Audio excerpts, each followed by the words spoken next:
Bom, vamos lá, amados. Abra, por favor, na 1 de Coríntios, capítulo 1, versículo 18. O tema de hoje é o empoderamento do Espírito. Ou melhor, o empoderamento poderia ser do nosso Espírito. 1 de Coríntios 1, versículo 18. Diz assim: porque a palavra da cruz é loucura para os que perecem, mas para nós que somos salvos é o poder de Deus. Agora, Colossenses 1, 29. E para isto trabalho combatendo segundo a sua eficácia que obra em mim poderosamente. Agora, 1 de Coríntios 15, 10. Mas pela graça de Deus sou o que sou, e sua graça para comigo não foi vã. Antes trabalhei muito mais do que todos eles, todavia não eu, mas a graça de Deus que está comigo. Oremos. Bondoso Deus e eterno Pai, louvado seja o teu nome para sempre. Te agradecemos, ó Deus, por mais essa oportunidade que o Senhor nos dá de estar reunidos em teu nome, ó Pai. Eis aí a tua palavra que foi lida, eis aí a tua palavra que será pregada. Toma agora nas tuas mãos, ó Pai. Reconheço a minha limitação, a minha impotência diante da demanda, daquilo que é necessário fazer e que sei que é impossível para mim.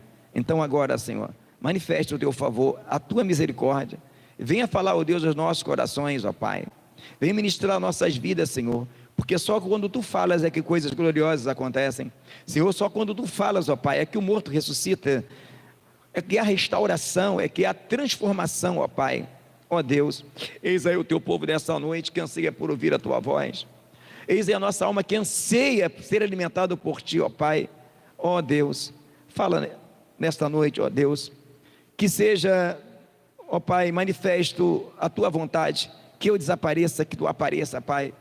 Ó Deus, visita o teu povo nesta noite, ó Pai, glorifica o teu nome, ó Deus, alimenta a nossa alma, e no nome santo do teu Filho amado Jesus Cristo, nós repreendemos todo mal, toda entidade maligna, todo espírito imundo, toda palavra de maldição, toda obstrução, todo embaraço, e para a glória do teu nome, ó Pai, a tua palavra nesta noite traga cura, salvação, libertação, para a glória do teu nome, a quem pertence toda a honra, toda a glória, todo louvor, te pedimos em nome de Jesus, amém. Eu peço aos amados que se assentem,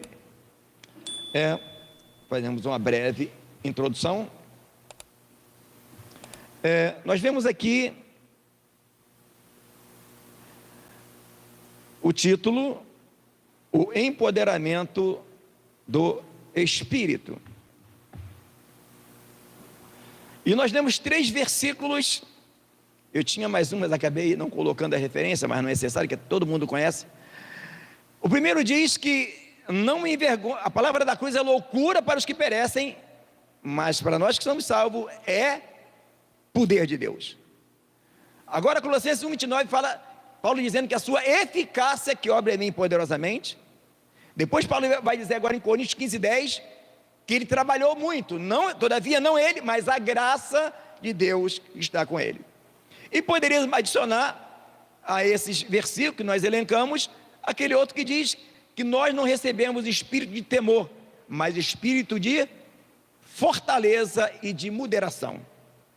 Amém? Poderíamos acrescentar também esse versículo que cabia muito bem nesses que nós acabamos de citar. E por que nós estamos falando sobre isso? Porque nunca se viu uma época que houvesse tantas pessoas fraquejando.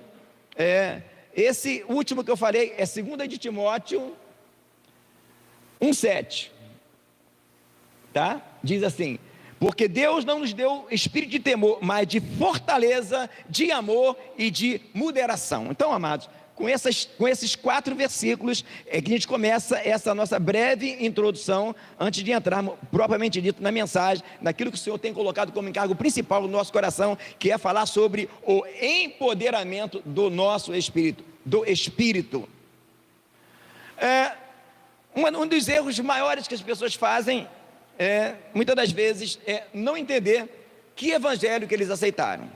Se a palavra fala que o evangelho é poder de Deus, se Paulo diz que a sua eficácia obra nele poderosamente, se Paulo que fala que a graça de Deus nele fez ele trabalhar muito, e se agora ele fala para Timóteo que nós não recebemos espírito de temor, mas de fortaleza, de amor e de moderação, então por que às vezes as pessoas se conformam em viver algo no evangelho que em nada se pareça com isso? Porque às vezes pensam que o evangelho é passivo, mas a palavra é viva, a fé é viva e a fé é operante. Então alguém diz: ó Senhor, me transforma, muda-me Senhor, eu não quero ser mais essa pessoa, eu não me conformo em ser assim, em ser arrogante, em ser nervoso, em ser depressivo, em ser triste, em ser uma pessoa que não se domina. Ó Senhor, me transforma. É válida essa oração? Claro que é. Só que essa oração isolada de nada serve. Porque quando alguém ora, Senhor, transforma-me, a sua palavra diz, em Romanos 12, versículo 2, o que? Transformai-vos pela renovação do vosso entendimento. Transformai-vos, nós. Então se eu oro ao Senhor e não faço nada, essa oração não é ouvida. E tem um louvor que fala que Deus não rejeita a oração, e esse louvor não foi bem encaixado, tem que ter uma modificação, porque Deus rejeita orações. Há texto na Bíblia que fala que eles clamarão e eu não ouvirei. A palavra fala que aquele que tapa os seus ouvidos ao clamor do pobre, clamará e não será ouvido. Então, quando eu oro, o Senhor transforma-me e não assuma meu lugar, essa oração não será ouvida. Porque a palavra fala: Senhor, transforma-me. A palavra também fala que é Deus. A palavra também fala em Filipenses 2,12: operai a vossa salvação. Operai, nós operamos. O interessante é que em Filipenses 2,12 fala: operai a vossa salvação. Agora no 13 é que diz que é Deus que opera em nós o querer e o efetuar. Poderia ser ao contrário, não. Filipenses 2,12: operai a vossa salvação. 2,13: é Deus que opera em nós o querer e o efetuar. Ué, mas é Deus ou é nós? É parceria. É 99,9% Deus. Mas se nós não interagirmos nisso, não acontece. Porque Deus não é opressor, não é dominador. Ele espera que a gente reaja e não resista ao seu espírito. A palavra fala na 1 de Coríntios 3,8 que de Deus somos seus cooperadores. Nós cooperamos, amados. Nós trabalhamos nisso. O evangelho não é mórbido, não é inerte, não é passivo, ele é operante. Senhor, transforma-me. Ele diz: transformai-vos. Eles operai. E agora ele diz em Romanos 8,13: se pelo Espírito mortificardes as obras do corpo, vivereis. Colossenses 3,5 diz: fazei morrer a vossa natureza terrena. Pegou o que é que Deus tem para nós nessa noite? Tem gente confundida com o evangelho, irmãos. Não estamos na velha aliança, estamos na nova, onde nós temos ousadia para entrar no santuário e exercer o nosso sacerdócio. Que quem entrava no Santíssimo, no santuário, era o sacerdote, e no Santíssimo só o sumo. Alguém diz: ó Senhor, me santifica. É válida essa oração? Claro que é válida esta oração: Senhor, me santifica. Mas essa oração isolada de nada irá valer, porque no momento que nós oramos, Senhor, me santifica, Ele diz na sua palavra: sede santos, porque eu sou santo. 1 de Pedro 15, 1 de Pedro 1, versículos 15 e 16. Alguém fala: Senhor, me santifique. Apocalipse 22:11. Quem é santo, santifique-se mais ainda. Nós participamos disso.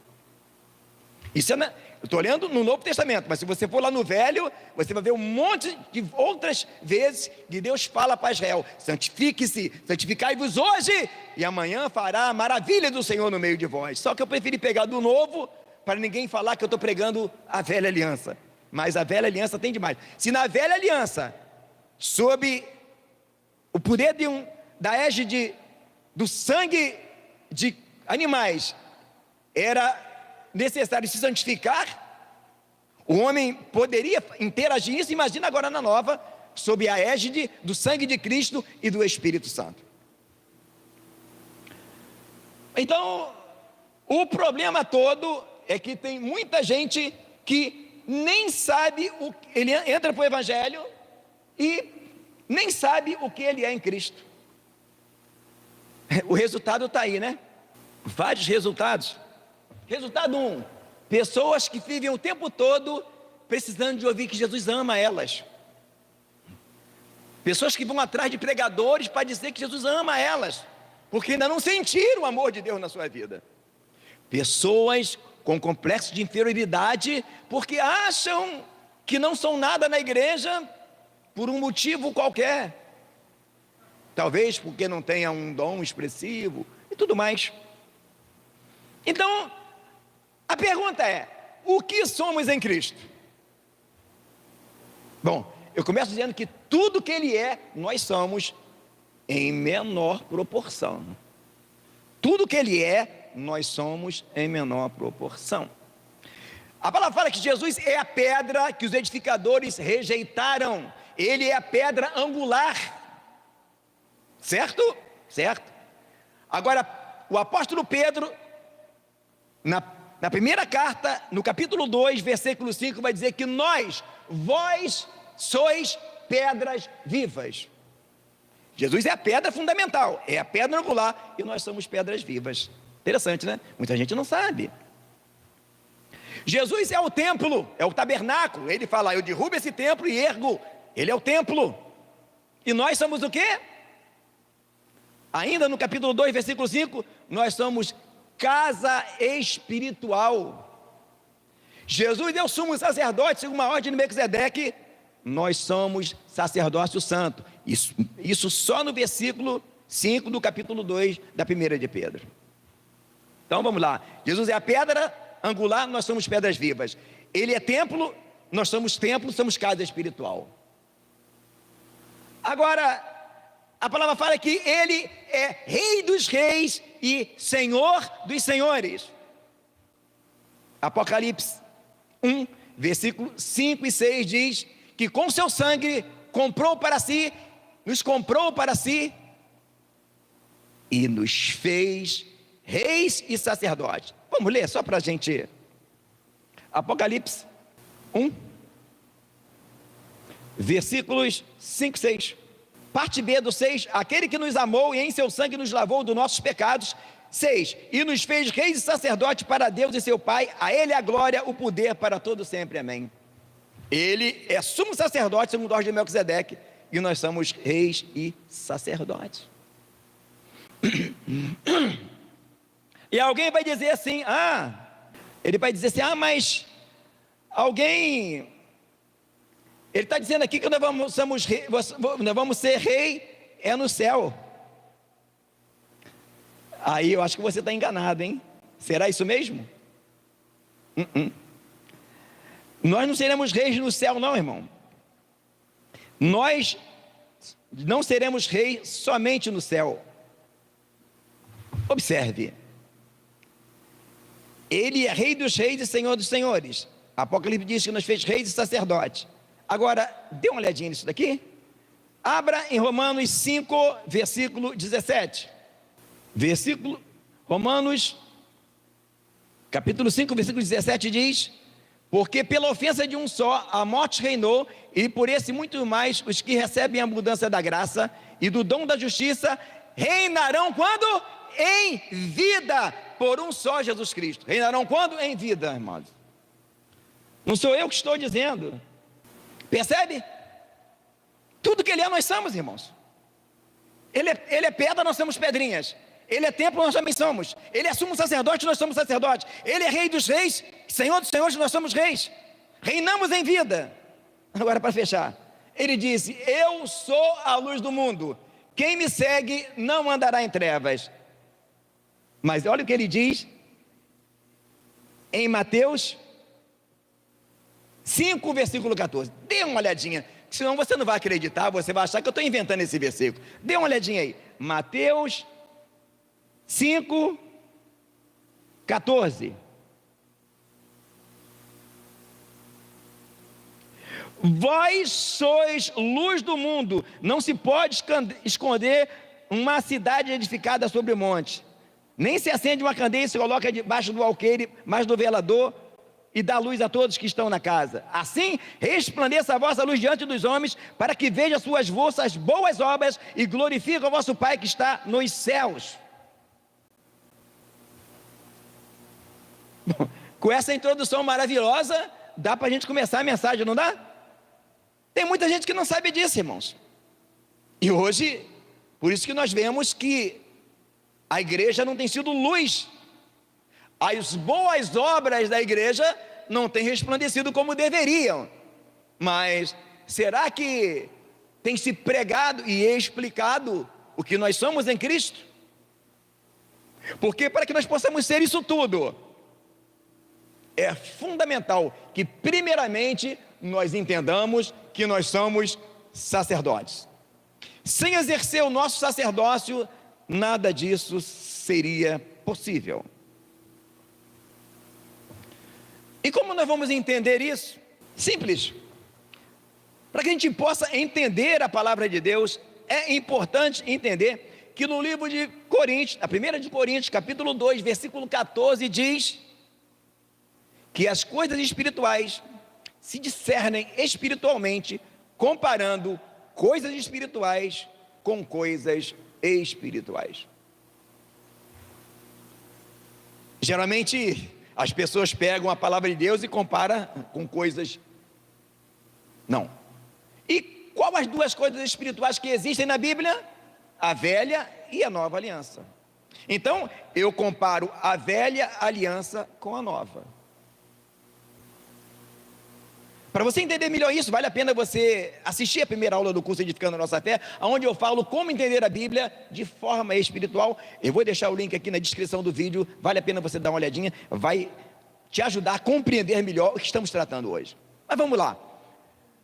Como é que eu entendo a Bíblia? Seguindo espiritualmente, comparando a velha aliança com a nova. Mas lembrando coisas importantes. Colossenses 2,17 diz que a lei é sombra, ele diz: ninguém vos julgue pelos sábados, pelas luas novas, pelo dia de festa, que são sombra dos bens futuros, mas o corpo é de Cristo. Colossenses 2,17. Hebreus 9,9 diz que é uma alegoria para o tempo presente. Hebreus 10, versículo 1, tendo a lei a sombra dos bens futuros, mas não a imagem exata das coisas. Então como é que é isso? É simples. A lei são as peças de um quebra-cabeça, e a nova aliança, a graça, o Novo Testamento é o gabarito. Pessoas se perdem no Velho Testamento quando tentam entender o Velho Testamento sem pegar a luz, a candeia que é Cristo, que lança a luz e se entende tudo que está na palavra de Deus. Pegou? Bom, então, amados, mas é importante entender que, como nós acabamos de ler, que tudo que Cristo é, nós somos. Observe que ele fala, ele é a candeia que ardia e nós somos a candeia. Então, quando olhamos para o Velho Testamento, para toda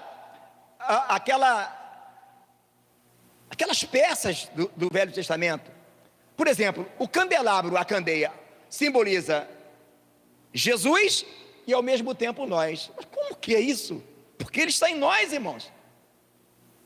Por isso que a palavra fala, Deus estava em Cristo, reconciliando consigo o mundo, não lhes imputando os seus pecados. Quando ele abre os seus braços na cruz, o propósito era reconciliar. Então, amados, tudo aquilo que está no Velho Testamento, que fala do sumo sacerdócio de Cristo, apontava para aquilo que ele ia fazer na cruz. Mas aquilo que está nos sacerdotes, aponta para a igreja. Simples, irmãos. Olha o que a Apocalipse diz. No meio dos 7 castiçais. Quem estava no meio dos 7 castiçais? Cristo. A igreja na terra representa os 7 castiçais.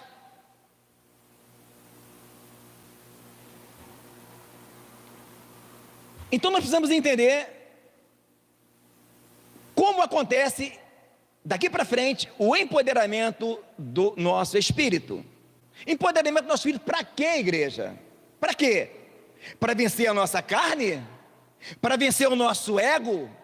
Para transformar a nossa vida? Para sermos humildes? Para sermos amáveis?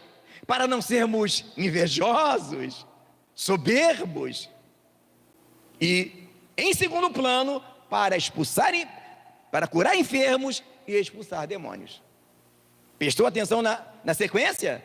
Né? Primeiro para expulsar demônios e curar enfermos. Primeiramente, para vencer o nosso ego, para vencer a nossa carne. E depois, para ser usado para expulsar demônios. E como é que nós entendemos o nosso sacerdócio? Simples. Jesus, quando ele condiciona alguém para ir com ele, ele diz desta forma: quem quiser vir após mim, negue-se a si mesmo, tome a cada dia a sua cruz. Por que isso? Lembra que nós lemos? Fazer morrer a nossa natureza terrena.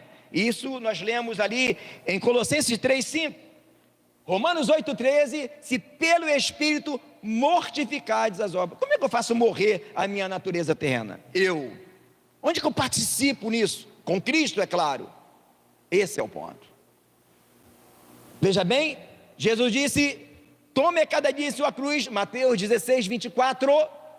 Aí Paulo vai dizer, 1 Coríntios 15:31, eu morro a cada dia. Agora, na 2 Coríntios 4, versículo 10, ele vai dizer, mortifico a minha carne para que trazendo no meu corpo a mortificação de Cristo, para que a vida de Cristo se manifeste em nossos corpos mortais. O empoderamento do Espírito é quando a vida de Cristo se manifesta em nós. Só que isso não é automático. Nós precisamos interagir nisso, operar a nossa salvação. É por isso que Paulo diz o quê? Sede meus imitadores, como eu sou de Cristo. 1 Coríntios 11, versículo 1. Como fazer morrer a nossa natureza terrena?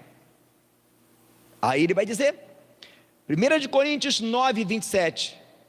Eu luto, não como uma coisa incerta, subjugo o meu corpo e o reduzo à servidão, para que no eu pregando, de alguma maneira, eu não venha a ficar reprovado. Pegou? Paulo, imitador de Cristo. Jesus disse, tome a cada dia a sua cruz. Ele fala, eu morro a cada dia, eu subjugo o meu corpo. Mas, antes de a gente prosseguir nessa linha, vamos fazer um break aqui e vamos observar a similaridade de Paulo e de Cristo.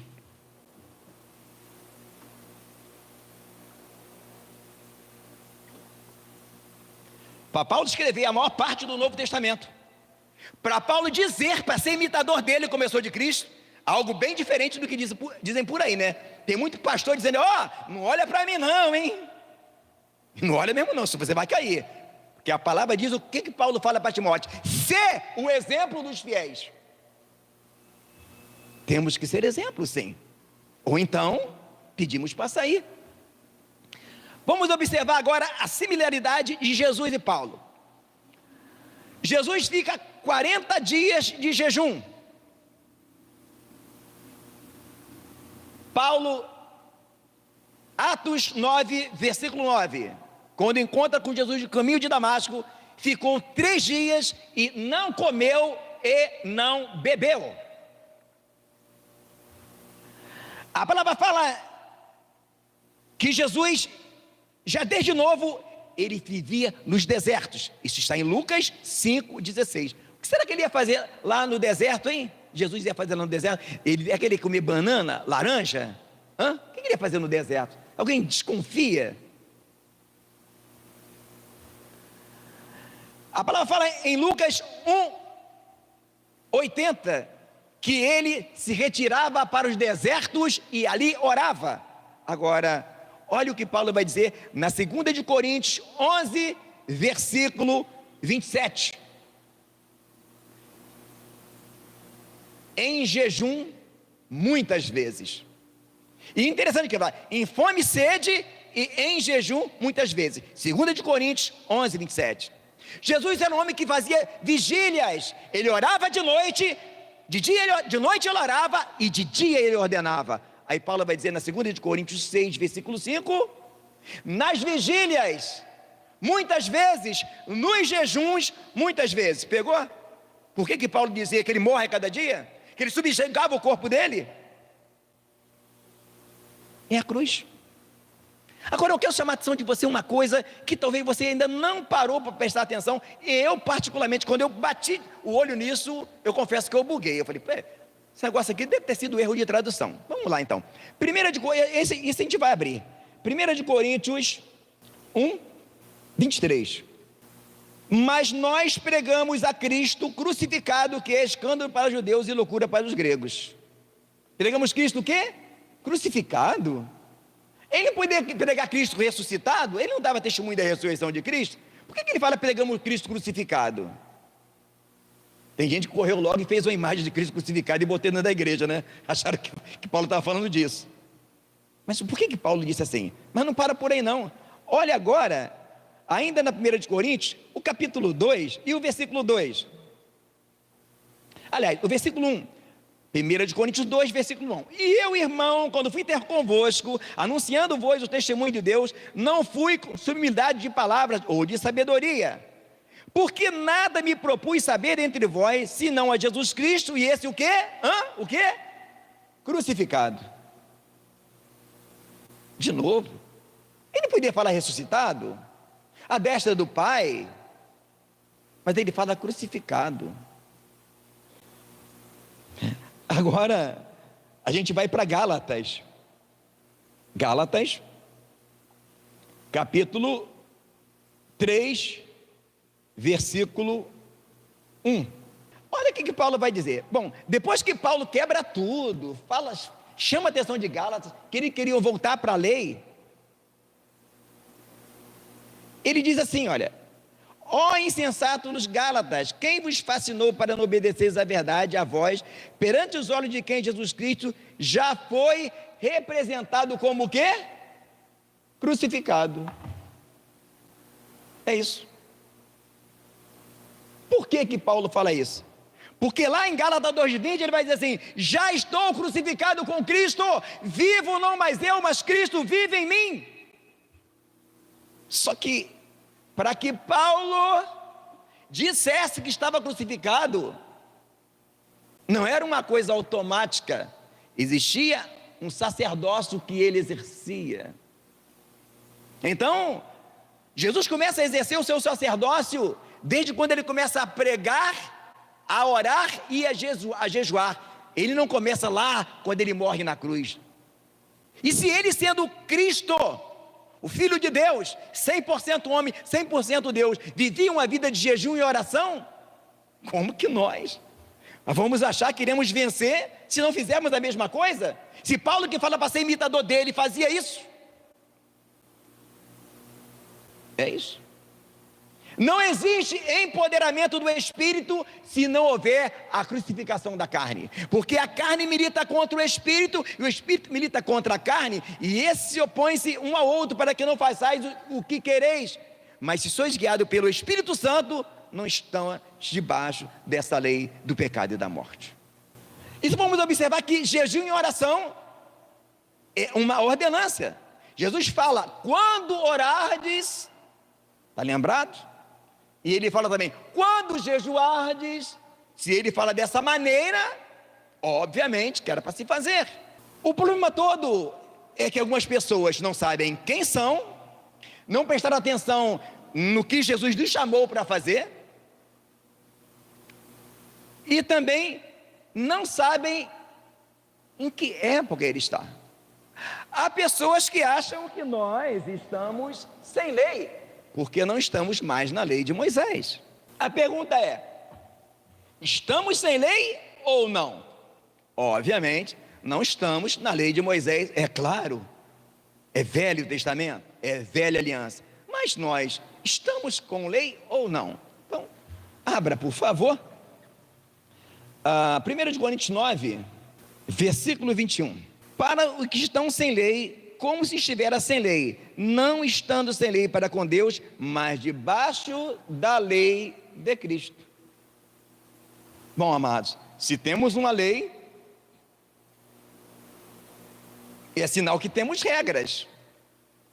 Para que você não ache que esse é um versículo isolado, aqui, na 1 Coríntios 9, 21, fala de lei de Cristo. Em Gálatas 6, 2 fala lei de Cristo. Tiago 1, 25 fala lei da perfeita liberdade. Por que perfeita liberdade? Lei para ter liberdade para amar. Tiago 2,28 fala de lei real. Por que lei real? Porque reinamos em vida. Tiago 2,12 fala lei da perfeita liberdade. Por que lei da perfeita liberdade? Porque onde está o Espírito do Senhor, aí há liberdade. Romanos 3,27 diz lei da fé.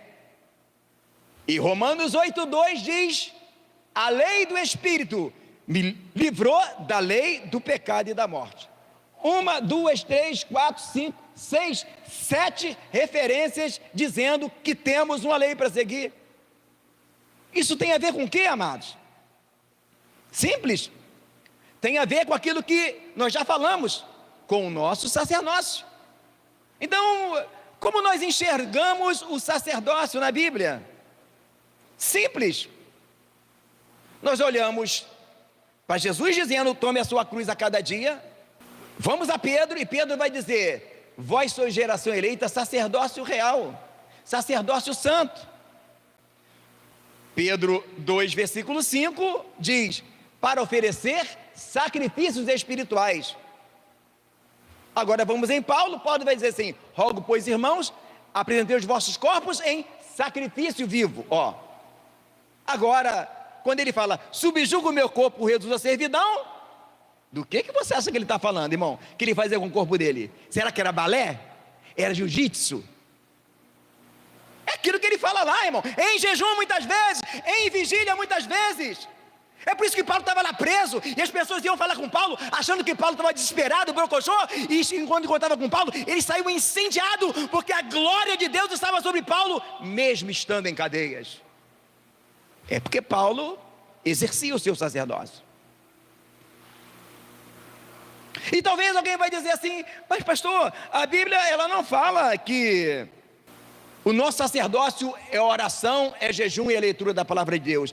A Bíblia também não fala que a palavra trindade, e nós cremos na trindade por quê?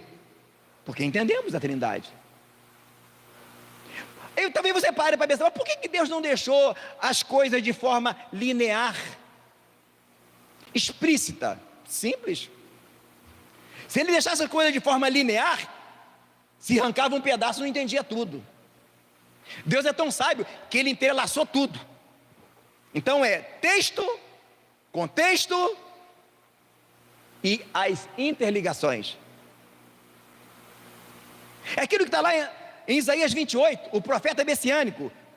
Isaías 28, versículo 10 fala: regra sobre regra. Vamos ver? Vamos dar uma olhadinha. Isaías 28. Vale a pena a gente dar uma olhadinha, é muito forte isso daqui, e eu preciso mostrar para vocês que tem gente que não conhece isso daqui. Aliás, tem muito teólogo que não conhece isso daqui. Infelizmente, talvez alguém ignore o porquê que a maçonaria financiou muito seminário. Ela não ia jogar para perder. O diabo nunca vai jogar para perder. Anote isso. Isaías 28, versículo 10. Perceba, porque é mandamento sobre mandamento, regra sobre regra, um pouco aqui, um pouco ali. Regra é para o quê, irmão? Onde tem lei, toda lei tem regras. Agora, observe Isaías, observe agora o 11. Pelo que por lábios estranhos e por outra língua falará este povo. Estão lembrados disso aqui? Quem é os lábios estranhos? Os gentios, irmãos.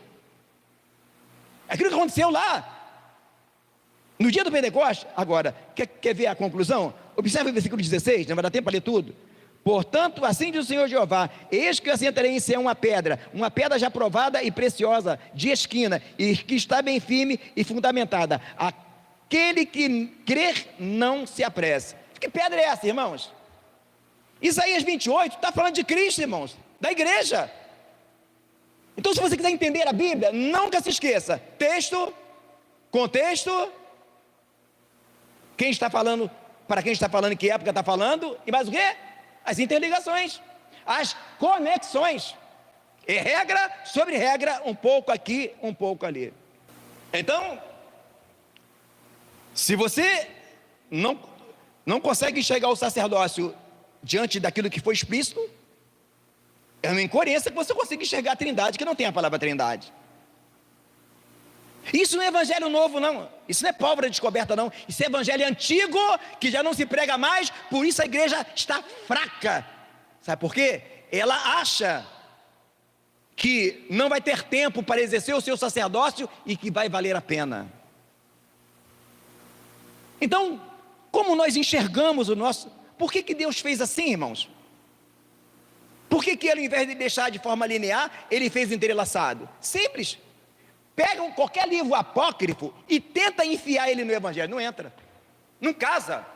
O livro apócrifo pode até história que fala de personagens da Bíblia, mas entrar não entra, não consegue. Por quê? A Bíblia, ela é toda entrelaçada, de Gênesis e Apocalipse. Por isso que Deus fez assim. E por que ele não colocou de forma linear? Porque facilitaria um larápio de arrancar uma peça, não teria como entender o restante. Do jeito que está, irmãos, é impossível você não entender a Bíblia da forma que ela se completa na história. É por isso que o Evangelho é assim. Segundo, para que você possa entender também, você necessite do Espírito Santo.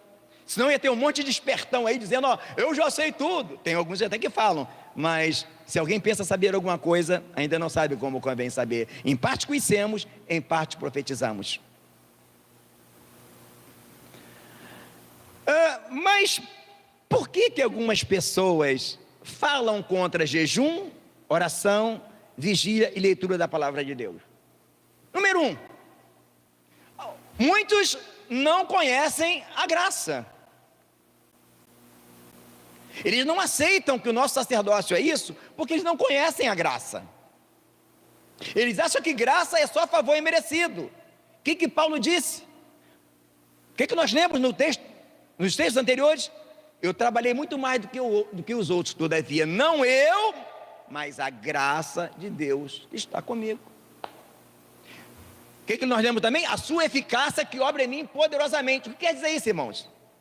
Amados, Jesus disse: jugo suave e fardo leve, ok? Então ele não falou que não tinha um jugo para carregar. Que jugo é esse? A cruz. Que fardo é esse? As tribulações. O jugo é a nossa cruz que carregamos a cada dia. A nossa devoção diária é jejum, oração, leitura da Bíblia. E que é o fardo leve? A nossa leve e momentânea tribulação produz em nós um peso muito excelente de glória. Agora, por que é suave, igreja? Por que é suave? Simples. Quando nós jejuamos, oramos, não fazemos isso de forma isolada. Ele opera em nós o querer e o efetuar. Ele só não nos obriga. Esse é o ponto.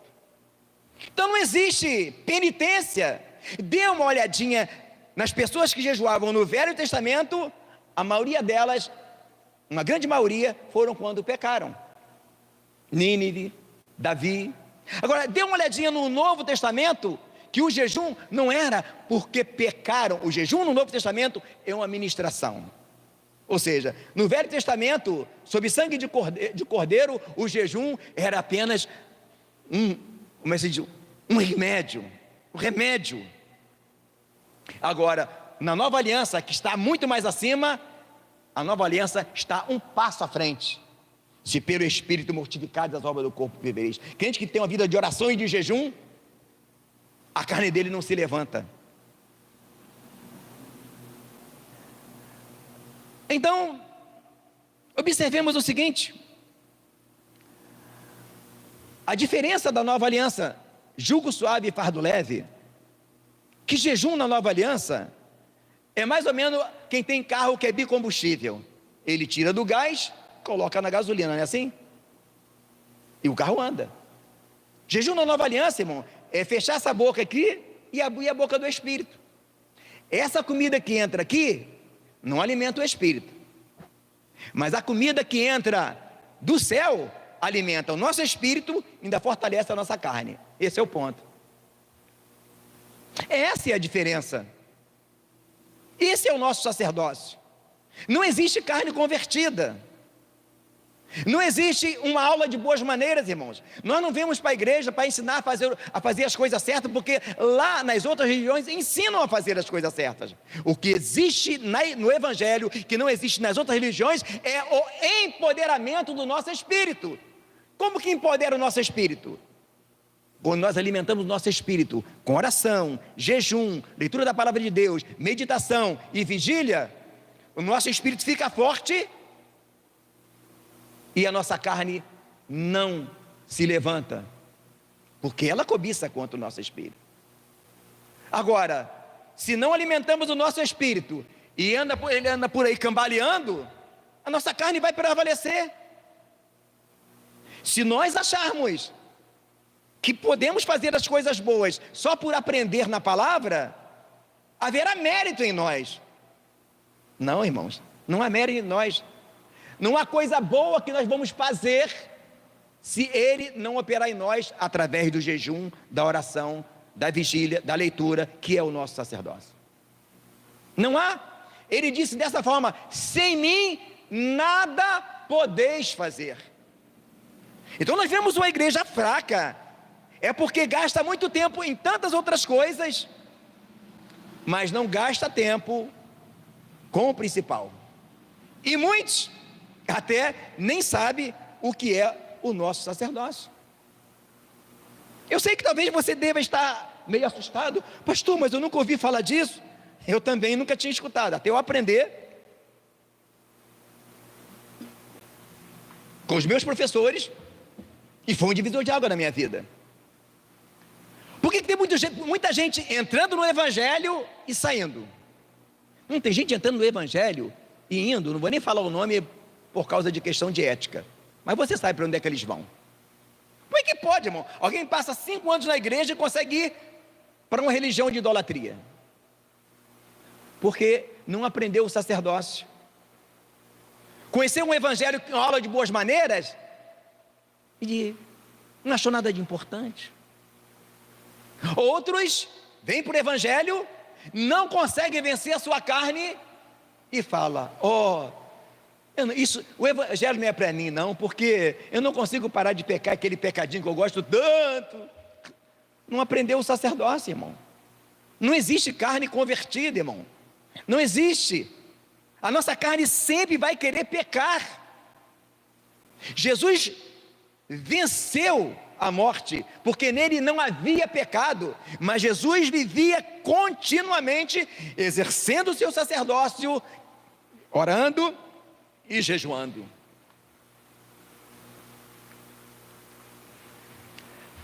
Então, olhando para trás, eu me lembro de observar, lidando com pessoas, a vida inteira, a gente que é pastor, a gente lida com pessoas, e uma coisa me chamou muita atenção: os viciados em droga. Eu classifiquei 3 tipos de dependente químico. O primeiro, que vinha para o Evangelho e você ensinava ele o sacerdócio, mas eles não entendiam. Não queria orar, jejuar, Alguns até que malha, né? Não quer perder o corpão. E enquanto estava na casa de recuperação de viciados, estava tranquilão. Aí quando dava um período, não, agora eu já estou bom, eu já estou livre das drogas, eu já estou firme com Jesus, saía. Quando saía, pum, voltava para as drogas. Por quê? Não tem carne convertida. Esse é o primeiro. Agora, havia o segundo tipo de viciado. O viciado que aprendia a exercer o seu sacerdócio. Quando saía da casa de recuperação, ou alguns nem passavam por casa de recuperação, simplesmente aprendiam a exercer o seu sacerdócio e nunca mais usavam drogas. Nunca mais queriam usar drogas. Por quê? Se o Filho vos libertar, verdadeiramente sereis livres. Agora havia um terceiro, esse aí eu achei interessante. Ele aprendia o sacerdócio, saía, ficava firme, mas existem coisas que acontecem que realmente, às vezes, é muito forte. E mesmo tendo aprendido o sacerdócio, houve alguns que não resistiram, porque na igreja, infelizmente, irmão, tem muito assassino de alma, infelizmente. Isso aí começa lá desde Caim e Abel e passa por Davi, Saul e vem chegando até nós. E esse jovem voltou para as drogas. Usou. Agora, olha o que aconteceu. Sabe qual a conclusão que ele chegou? O drogado chegou à conclusão que a cocaína, a maconha, era uma imitação fajuta do gozo da salvação. Ele voltou para Jesus, sabe por quê? Ele descobriu que a cocaína, o efeito acaba, a maconha, o efeito acaba, mas o gozo da salvação é 24 horas por dia. E nunca mais ele voltou, e está até hoje firme para a glória de Deus. Sabe por quê? Quem conhece a dose mais forte, exercendo o seu sacerdócio, nunca mais vai se conformar com uma ondinha que começa, sobe, mas acaba, destrói a saúde, acaba com o dinheiro. Percebe? É esse evangelho que eu conheço, é esse evangelho que eu tenho pregado onde eu tenho passado, é esse evangelho que eu tenho visto vidas serem transformadas, renovadas e felizes. Porque o reino dos céus não é comida e nem bebida, mas justiça, paz e alegria no Espírito Santo. É impossível alguém que provou da dose mais forte se conformar com qualquer outra coisa. Então, amados, nessa noite, que nós possamos meditar que evangelho que nós estamos vivendo. Eu sei que muitas pessoas, às vezes, ficam tentando não aceitar.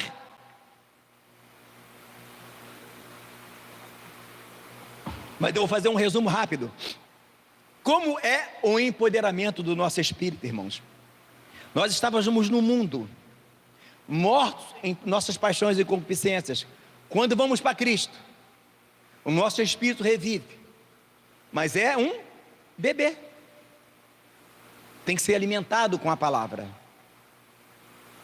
Quando entendemos o nosso sacerdócio, que é uma cruz para carregar a cada dia, nós olhamos para a velha aliança, observamos que os sacrifícios eram feitos todos os dias, ininterruptamente. A palavra fala, orai sem cessar. Quando olhamos para Jesus dizendo, tome a cada dia a sua cruz, olhamos para Paulo dizendo, eu morro a cada dia. Olhamos para Paulo dizendo, eu mortifico, eu trago no meu corpo a mortificação de Cristo, para que a vida de Cristo se manifeste em nossos corpos mortais. A vida de Cristo não irá se manifestar em nossos corpos mortais, se a nossa carne não ser mortificada. Por isso Jesus disse, a semente caindo em terra, se não morrer, fica ela só, mas se morrer, dá muito fruto. Então a pergunta é, o que é que tem que morrer na nossa vida, que ainda não morreu? O que é que muitas pessoas não entenderam ainda? É que nós operamos a nossa salvação. é que nós participamos disso. O que é que muita gente ainda não entendeu? Que o Evangelho, ele é ativo.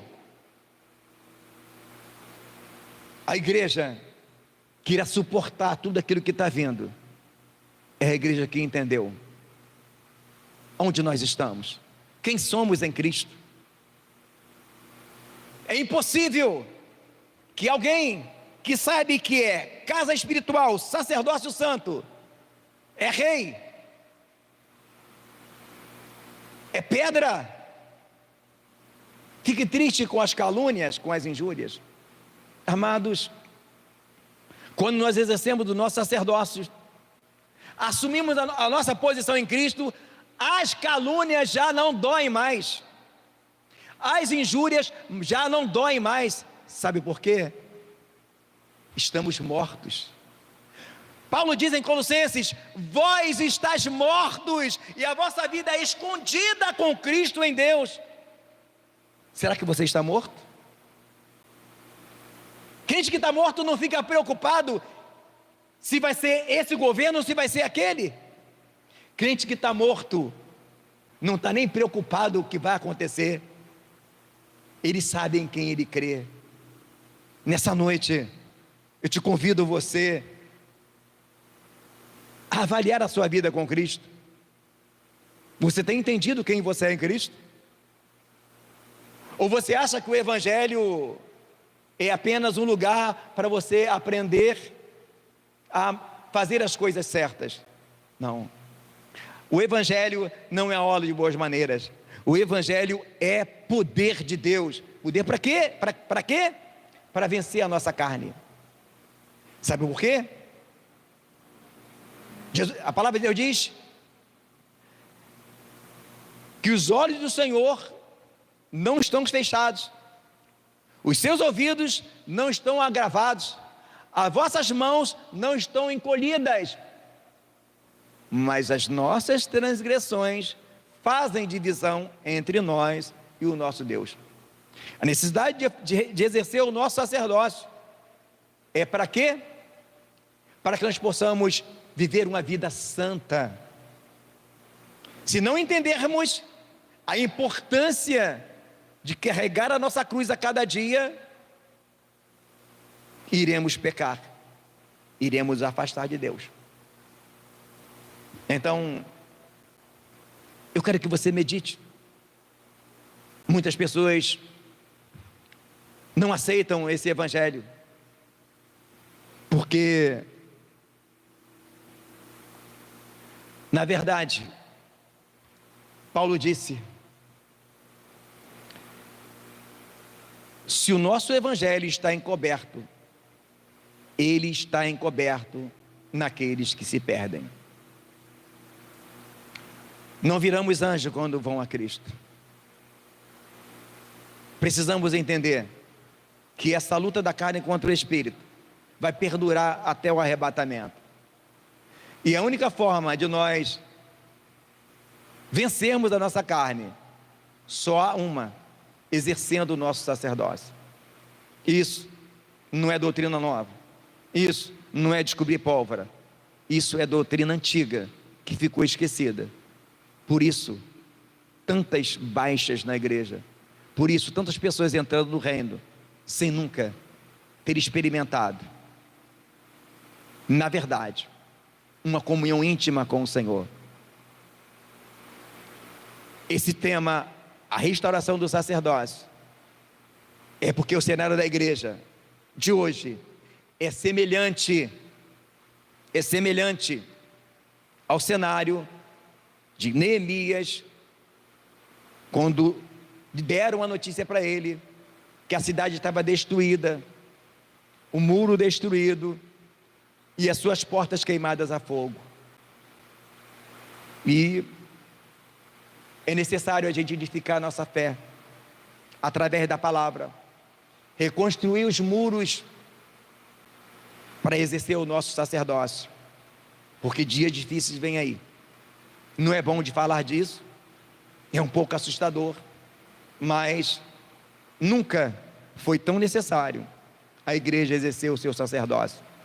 viver em intimidade com o Senhor, para que possa suportar aquilo que está para vir. Quem tem ouvidos, ouça o que o Espírito diz às igrejas. Vamos orar? Senhor Deus e Pai, eu te louvo, meu Senhor da glória, pela tua palavra. Ó Deus, eu sei, ó Pai, o quanto o inimigo tem lutado contra a pregação, ó Pai, da tua palavra. Mas nesse dia, meu Senhor da glória, eu sei que tu marcou, ó Deus, um encontro com muitos, ó Pai. Eu sei que muitos irão assumir a sua posição em Cristo e exercer o seu sacerdócio, ó Pai, e viver em intimidade contigo, meu Pai. Visita nesta hora, ó Pai, a tua igreja, no Brasil e no mundo, e levanta homens e mulheres, sacerdotes, ó Pai, para estar na brecha pelo povo, ó Pai, para pregar a tua palavra. É que eu te peço, em nome de Jesus. Amém.